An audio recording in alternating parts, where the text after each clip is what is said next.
Entonces, te voy a pedir que abras tu Biblia en Lucas capítulo 7. Y hoy quiero darte dos puntos súper importantes a través de una historia, solo dos, ¿verdad? No sé tú, pero si a mí me das muchas indicaciones a la vez, termino haciendo una o dos cosas nada más de todo lo que me dijiste. Entonces, quiero darte hoy dos puntos nada más que creo que van a ser muy importantes que consideremos a través de una historia en la cual Jesús es invitado a la casa de un hombre llamado Simón para pasar ahí en su casa y cenar, y vamos a ver lo que ocurre en ese tiempo. Entonces, Lucas capítulo 7, versículos 36 al 50.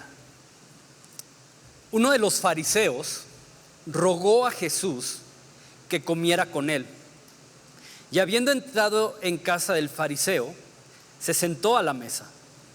Entonces, una mujer de la ciudad que era pecadora, al saber que Jesús estaba a la mesa en casa del fariseo, trajo un frasco de alabastro con perfume. Y estando detrás de él, a sus pies, llorando, comenzó a regar con lágrimas sus pies y los enjugaba con sus cabellos. Y besaba sus pies y los ungía con el perfume.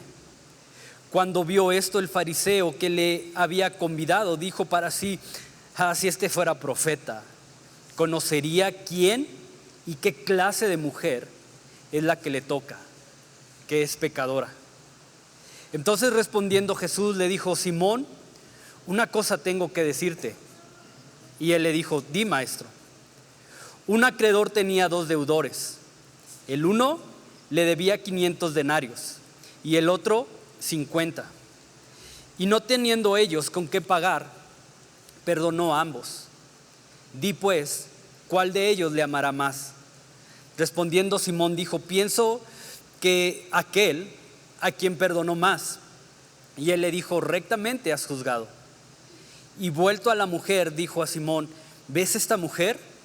Entré a tu casa y no me diste agua para mis pies, mas esta ha regado mis pies con lágrimas y los ha enjugado con sus cabellos. No me diste beso, mas esta desde que entré no ha cesado de besar mis pies. No ungiste mi cabeza con aceite, mas esta ha ungido con perfume mis pies. Por lo cual te digo que sus muchos pecados le son perdonados, porque amó mucho.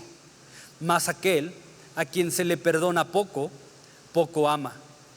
Y a ella le dijo: tus pecados te son perdonados. Y los que estaban juntamente sentados a la mesa comenzaron a decir entre sí: ¿quién es este que también perdona pecados? Pero él le dijo a la mujer: tu fe te ha salvado, ve en paz. Antes de entrarnos a la historia, necesitamos dar un paso atrás o cientos de pasos atrás para tener un contexto más amplio que nos va a permitir entender mejor a dónde había decidido Jesús llegar y delante de quién estaba. ¿Quién era este fariseo? Lo que representaba este hombre. Aproximadamente 1000 años antes de Jesús, la cultura hebrea pasó por un periodo que hoy nosotros conocemos como el periodo de los jueces. De hecho, hasta tienes un libro en tu Biblia que se titula de esa manera: Los Jueces, un periodo que nace con la muerte de Josué, junto con los últimos pasos para poder llegar a la conquista de la tierra prometida y la necesidad de levantar una figura de liderazgo que ocupara, pero sobre todo que llenara el espacio que Josué había dejado, obviamente con su muerte, a el profeta Samuel, ¿no? Quien probablemente registra todos los acontecimientos que se habían vivido en este tiempo. Nos narra dos de los quizás pasajes más tristes que podemos encontrar en toda la Biblia. El primero lo encontramos en Jueces capítulo 2, versículo 10, en donde se declara que después de la muerte de Josué, se levantó toda una generación que no conocían al Señor. Es decir, que habían decidido darle la espalda, que habían decidido ignorar su consejo, su dirección, su protección y su cuidado. Y el segundo está en el capítulo 21, ya casi al finalizar el libro de los Jueces, en donde Samuel registra estas palabras. En aquellos días no había rey en Israel y cada uno hacía lo que mejor le parecía. Cada uno hacía lo que mejor le parecía. Ahora, probablemente tú lees estas palabras y dices, wow, como yo no viví en ese tiempo, cómo no se puede decir de pan de vida y cada uno hacía lo que mejor le parecía. Sí, sería increíble eso. No, la realidad es todo lo contrario, porque como te lo menciono, son dos de los pasajes más tristes,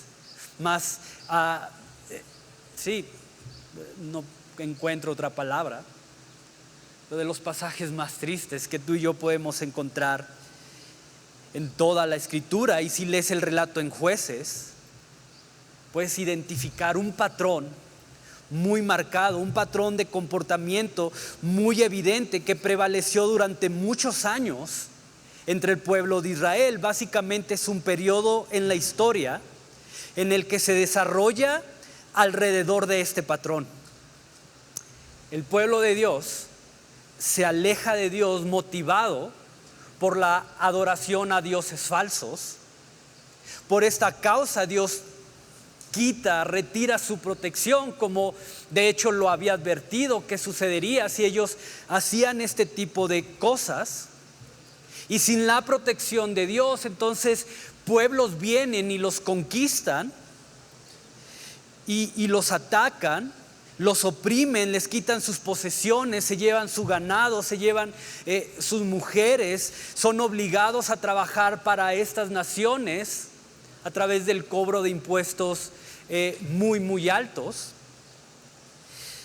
Después de un tiempo de esta dinámica en donde están siendo oprimidos, esclavizados, Dios levanta un juez quien se encarga de regresar la paz, comenzando por derribar altares y haciendo que el pueblo se arrepienta, regresando una vez más a la adoración exclusiva y única al Dios verdadero. Con un pueblo arrepentido, entonces Dios termina de restaurarlos, Dios termina nuevamente prosperándolos y haciendo que recuperen todo lo que había perdido. Y esta dinámica llegó a convertirse en un normal, en un estilo de vida entre el pueblo de Israel. Se alejan, son atacados, Dios levanta un juez, se arrepienten, Dios los restaura y otra vez se alejan, son castigados, Dios los perdona, Dios levanta un juez, Dios los perdona y son restaurados.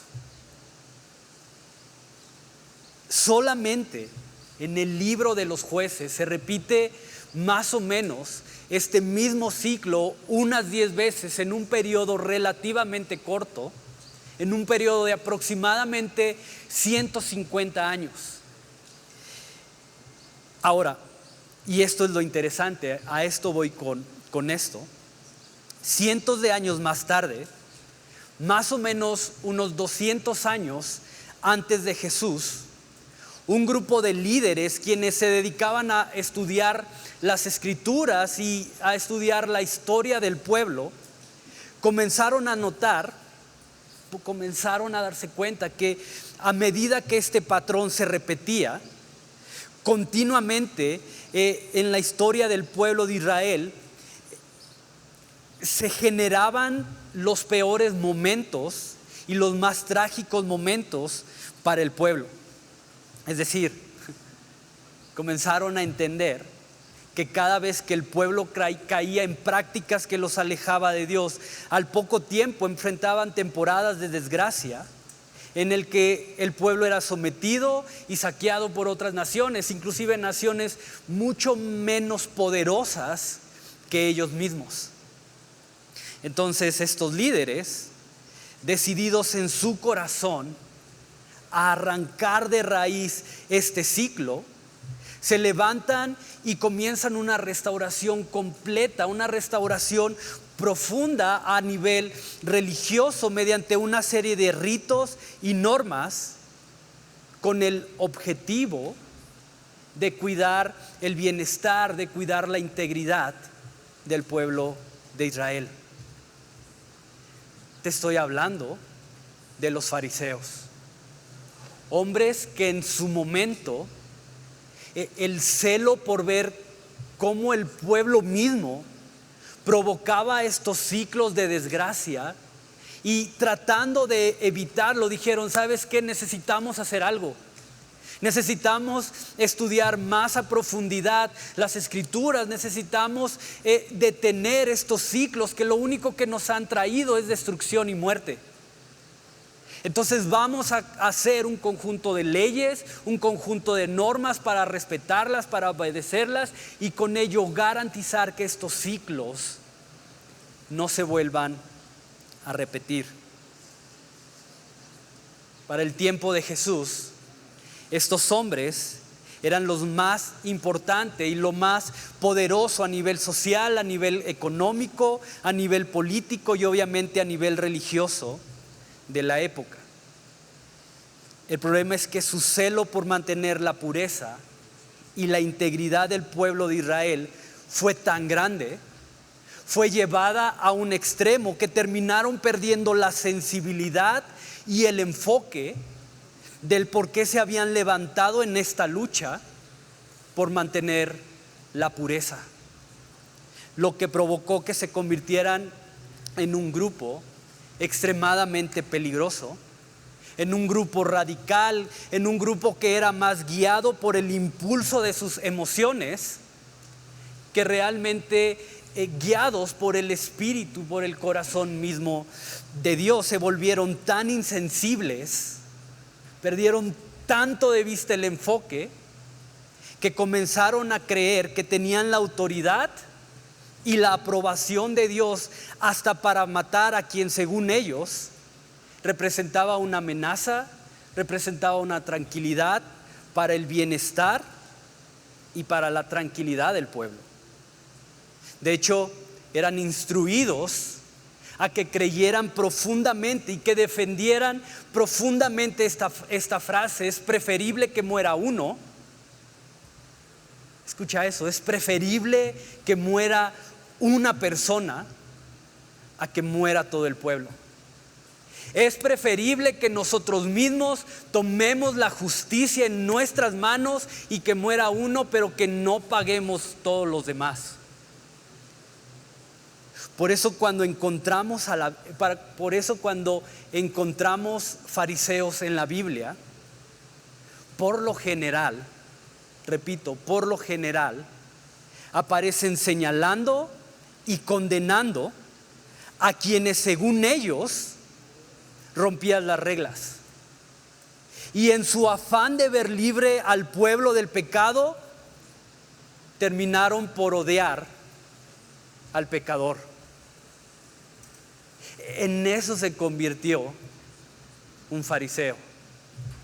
En su afán por detener al pecado, no solamente terminaron odiando al pecado, terminaron odiando al pecador. Por eso cuando ellos ven todas las fibras, cuando ellos ven todo lo que Jesús está moviendo y todo lo que está generando entre la cultura, literalmente comienzan una persecución en la que su objetivo era encontrar algo que les permitiera declararlo como una amenaza real para entonces poder condenarlo a muerte. Porque era preferible que muriera uno a que muriera todo el pueblo. Por eso si lees los evangelios, vas a poder apreciar cómo en determinado momento siempre hay fariseos alrededor de Jesús. Siempre hay un fariseo alrededor de Jesús observando y escuchando lo que hace y lo que dice, y algunos con un poco más de valentía hasta cuestionando, confrontando directamente a Jesús con el objetivo de probarlo y entonces poder decir: hey, ¿oyeron lo que dijo este hombre? ¿Oyeron? Moisés nos enseñaba esto, pero este hombre nos está diciendo lo contrario. Tiene que morir. Tiene que pagar, porque es preferible que uno muera antes de que este hombre genere una revolución, genere un caos entre el pueblo y tengamos que pagar todas las consecuencias como lo vivieron nuestros antepasados. Entonces, con este contexto, creo que podemos entender mucho mejor el ambiente en el cual Jesús se encuentra cuando está entrando a la invitación, cuando está aceptando la invitación de este hombre llamado Simón. Es decir, no llegaba a una casa, y el mismo relato nos lo dice, no llegaba a una casa donde iba a ser bien recibido, no llegó a una casa donde la prioridad era hacer sentir a Jesús cómodo y bienvenido y amado. No. De hecho, como el mismo texto nos lo dice, ni siquiera es recibido. No con honores, no con porras, no con banderines de bienvenido Jesús, no, ni siquiera eso. O más bien Jesús no esperaba eso, simplemente que fuera recibido de acuerdo a la tradición de la época. Y sabes, tratando de imaginar un poco la escena, tratando de imaginar el ambiente, pero cómo se sintió Jesús al ver que lo invitaba a su casa, pero ni siquiera tenía la gentileza de recibirlo de acuerdo a la costumbre. ¿Sabía Jesús que al entrar a esta casa iba a recibir este trato hostil, o fue algo que lo sorprendió en el momento y lo hizo pensar y decir: ¿qué estoy haciendo aquí? ¿Cómo te sentirías tú si yo te invito a mi casa a comer y yo me sirvo unos tacos y a ti te doy: mira, me sobraron frijoles, ¿quieres? Es como, qué falta de respeto. ¿Para qué me invitas? Si no, realmente no me querías tener aquí, ¿para qué haces eso? Quizás algunos con un poquito más de, no sé si de dignidad es la palabra, pero quizás algunos se hubiera parado y, ¿sabes qué? Pues ya me di cuenta que no soy bienvenido en tu casa, ¿para qué me quedo? ¿No? Entonces, ¿cómo se sintió Jesús en ese momento? No lo sé, pero si te fijas, esto abre la puerta y nos deja ver las intenciones de Simón y el ambiente tan hostil, un ambiente tan tenso en que se encontraba Jesús. Y es interesante porque ese hombre que se creía justo, ese hombre que desde su perspectiva se creía bueno, ese hombre que probablemente se sabía al derecho y al revés la ley, los mandamientos, que pensaba que su celo por conservar la pureza de su pueblo lo hacía mejor, al final ni siquiera tuvo la capacidad de reconocer que no solamente había llegado un profeta a su casa, sino que la presencia misma de Dios a través de Jesús había entrado a su casa y se había sentado a su mesa.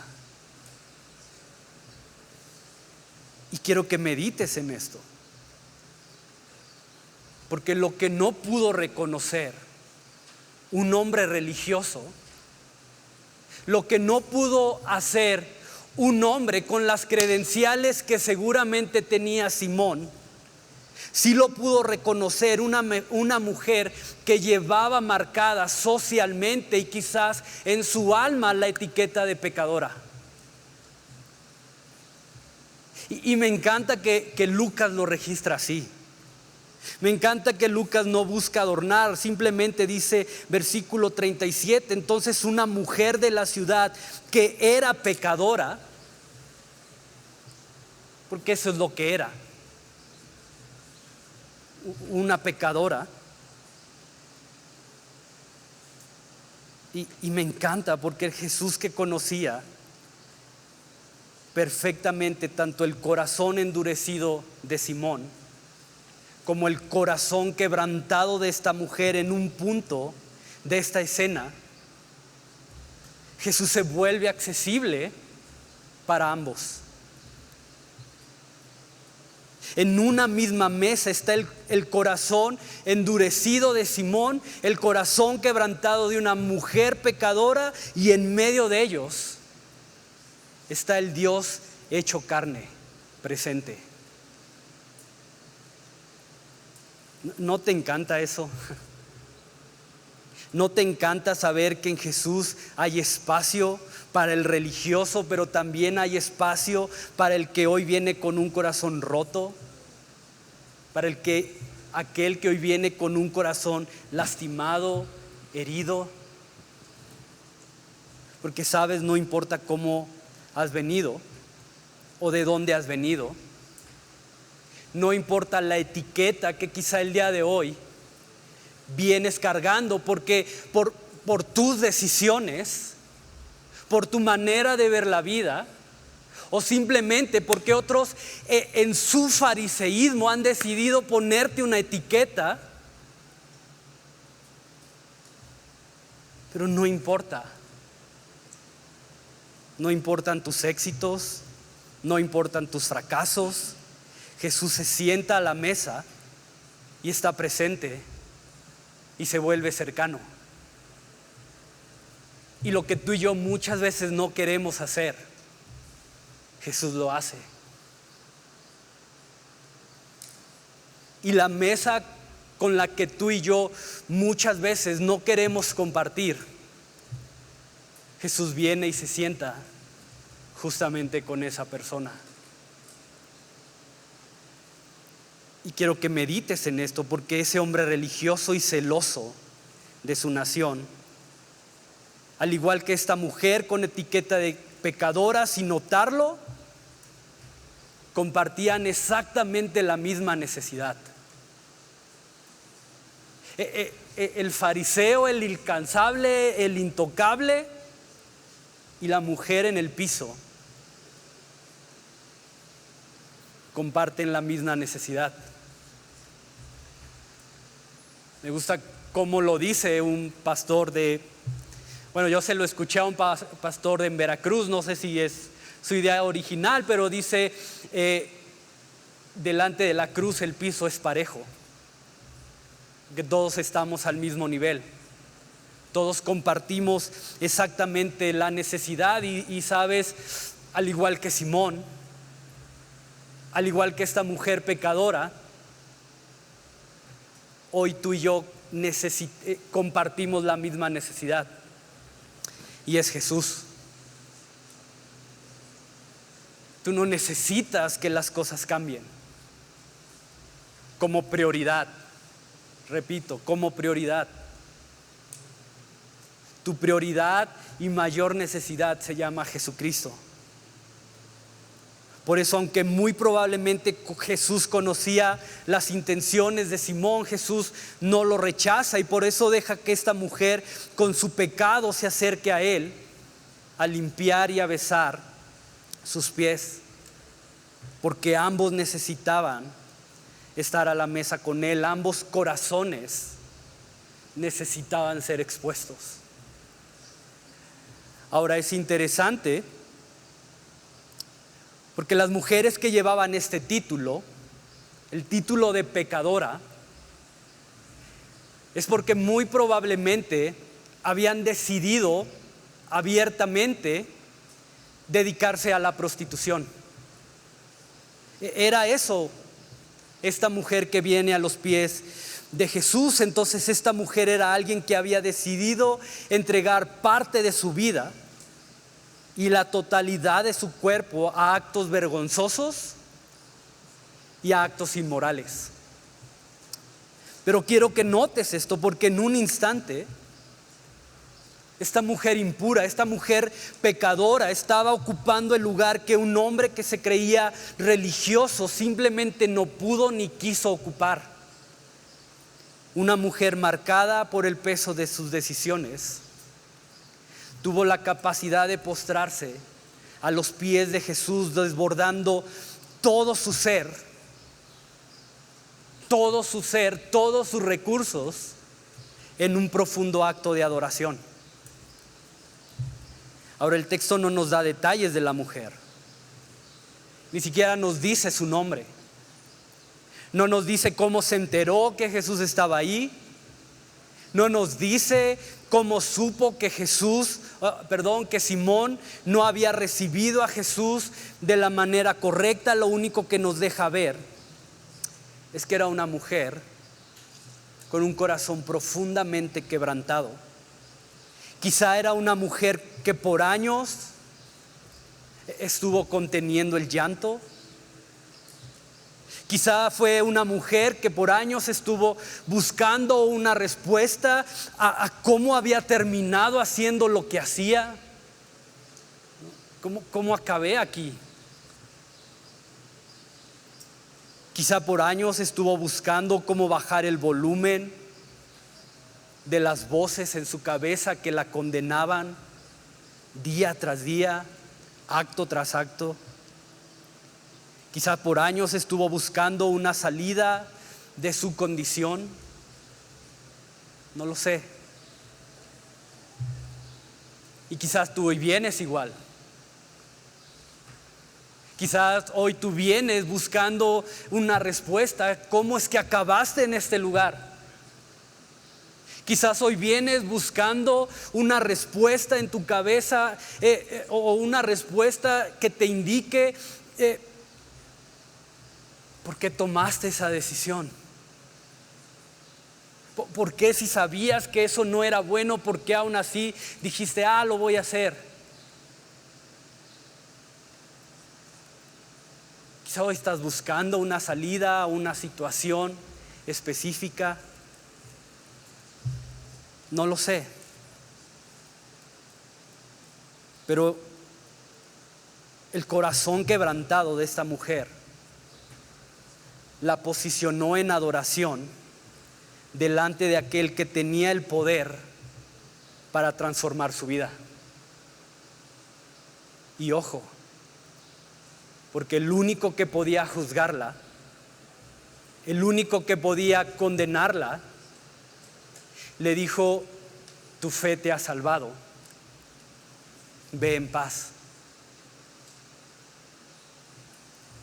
Entonces, punto número 1 es este. Te dije que te iba a hablar de 2 puntos que quiero que te lleves hoy. El punto número 1 es: solo un corazón que ha sido humillado por el peso del quebranto tiene la capacidad de rendir su alma en actos de profunda adoración. Solo el corazón humillado, verdaderamente humillado, va a tener esa capacidad.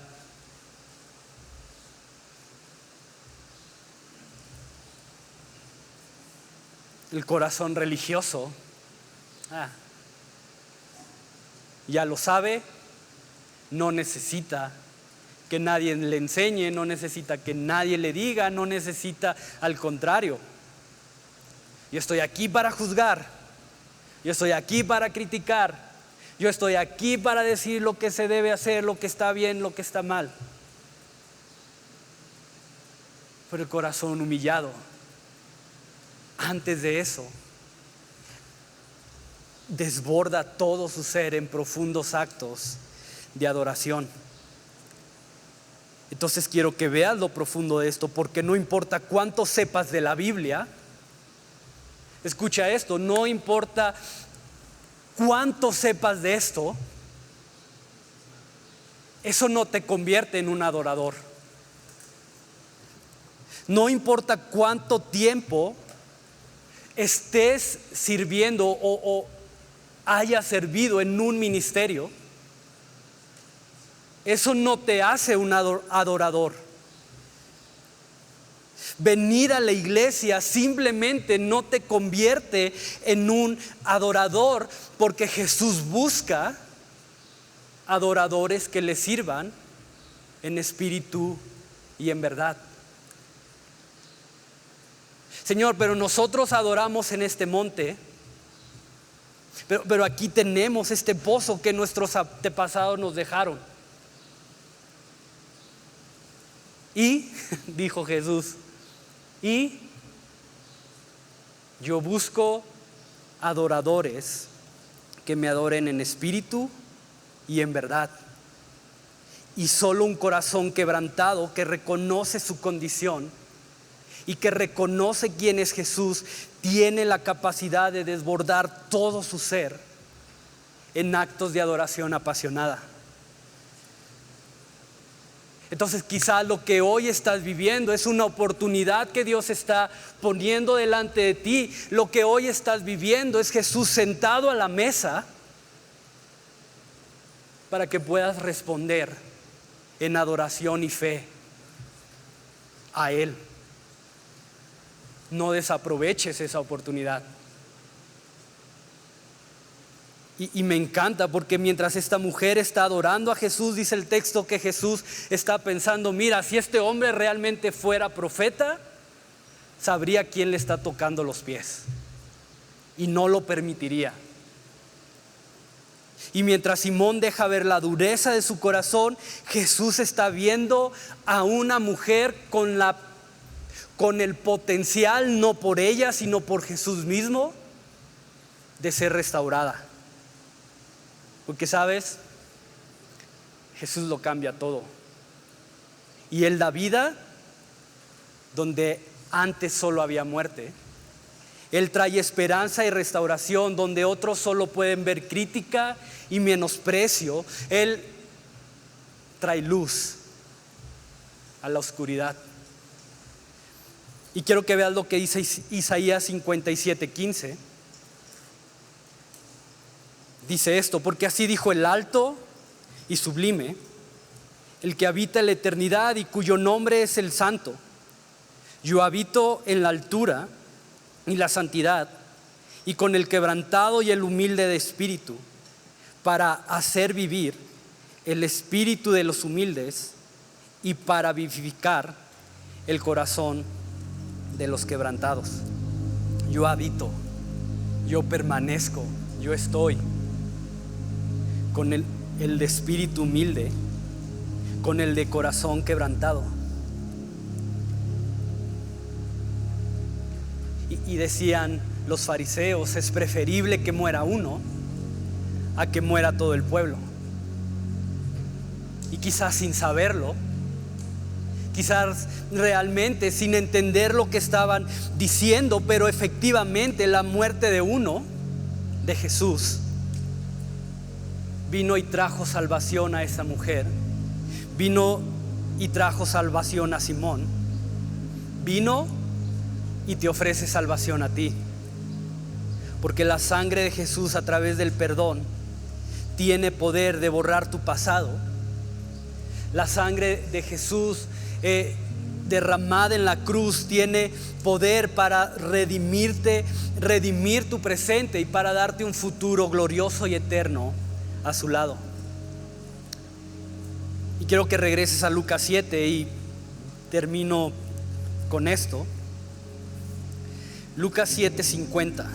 Lucas capítulo 7, versículo 50. Pero él le dijo a la mujer: tu fe te ha salvado, ve en paz. Entonces no sé si puedes ver lo profundo de esto, pero esa mujer que tuvo el corazón para adorar a Jesús, esta mujer que llegó quebrantada, esta mujer que de acuerdo al texto no paraba de llorar, esta mujer que estuvo dispuesta a adorar salió en paz de ese lugar. Y me encanta porque esta palabra paz es una palabra que hace referencia a has cumplido con lo que tenías que hacer. Has cumplido con lo que el anfitrión debió de haber cumplido y no lo hizo. Tú lo cumpliste, entonces ve en paz, ve con una conciencia tranquila. Ese es el sentido de paz. Ve con una conciencia tranquila porque hiciste lo que tenías que hacer. Entonces, punto número 2 es este: mi adoración me llevará a encontrar la paz, el gozo, la restauración que mi alma necesita. Y sabes, muchas veces terminamos enfrentándonos a las mismas luchas. Muchas veces terminamos enfrentándonos a los mismos fracasos, al mismo desánimo, a la misma rebeldía, porque hasta hoy seguimos sin entender que hay libertad, que hay victoria, que hay gozo, cuando nuestro corazón quebrantado está verdaderamente dispuesto a adorar y alabar a Jesús. Y quiero animarte con esto. Y te repito y otra vez, yo creo que ya es como disco rayado. Lo de los pecadores, yo soy el primero. Y me hablo a mí mismo también. Pero el tiempo que tenemos antes de la predicación no es un tiempo para rellenar el espacio. No es porque mira, pues ¿qué hacemos mientras todos llegan? Y no, es una oportunidad que tenemos para alabar y adorar juntos, en armonía, como iglesia, como cuerpo. Es eso lo que tenemos. Si no, pues mira, tenemos un devocional aquí, tan tan, vámonos. Pero no es por eso. Es porque como cuerpo de Cristo necesitamos aprender a alabar y adorar juntos. Es que las canciones que tocan no me gustan.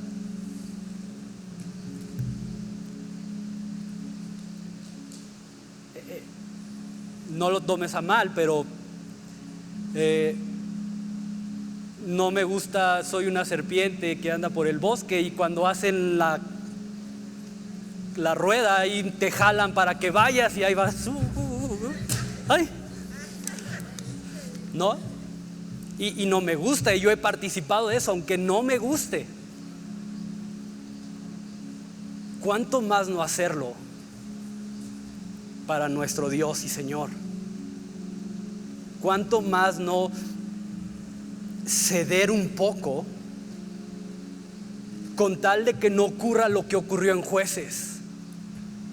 Que se levante una generación que no conocían al Señor. ¿Cuánto más no ceder un poco para decir y se levantó una generación que alababa y adoraba al Señor con sus fuerzas?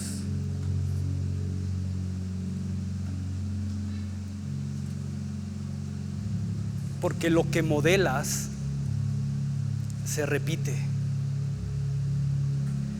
para bien o para mal, pero lo que modelas se repite. Y hoy tú y yo tenemos la oportunidad de experimentar eso. Así que no importa cómo has llegado hoy, lo que importa es cómo te vas a ir de este lugar. Y puedes irte igualito como llegaste, con las mismas cargas, con las mismas luchas, con los mismos problemas, sintiendo la misma condenación, sintiendo la misma amargura, con las mismas prisas, dándole mayor prioridad y urgencia a otras cosas. O puedes venir posicionarte a los pies de Jesús y desbordar tu corazón en actos de alabanza y adoración. Y entonces, igual que esta mujer, marcharte porque cumpliste con tu deber. Y déjame leerte lo que dice el Salmo 73, 28, para después terminar alabando y dándole gracias a Dios. Pero el Salmos 73, 28 dice: